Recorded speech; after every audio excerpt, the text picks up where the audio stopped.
جنگ کا میں نے بھی کچھ نکات کا احاطہ کرنے کی کوشش کی، لیکن معاملات اتنے وسیع ہیں، یہ گھنٹوں میں یہ اس کا احاطہ نہیں ہو سکتا، جتنی یہ جنگ پھیل چکی، جتنے دن لگ چکے، جتنی ڈیولپمنٹ ہو چکی۔ اس پہ ایران کے اندر ہونے والے اگر مظالم کا ذکر کر لیا جائے تو اس پہ بھی گھنٹوں لگیں گے۔ کس طرح ہاسپٹل کو نشانہ بنایا گیا، کس طرح آبی ذخائر کو تباہ کیا گیا، کس طرح ان کی ریفائنری کو تباہ کیا گیا، کس طرح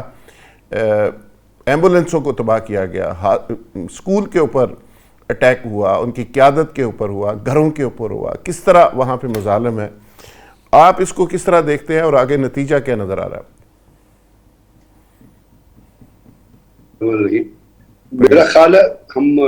اگر ڈونلڈ ٹرمپ کا نام چینج کر کے ڈونلڈ ایپسٹین رکھ لیں تو زیادہ بہتر ہوگا، کیونکہ جو کچھ ایپسٹین فائلز میں آ رہا ہے وہ آپ دیکھ رہے ہیں، جس طرح اس کی تصویریں چھپی ہیں چھوٹی چھوٹی بچیوں کے ساتھ، جس کو دیکھ کے بندے کو کراہت آتی ہے۔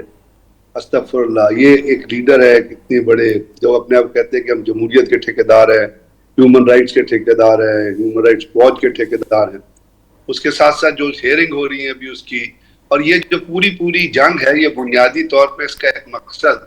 اس ایپسٹین فائل سے جو ہے اسے ڈسٹریکشن کر کے اور توجہ کو دوسری طرف مبذول کرانا تھا۔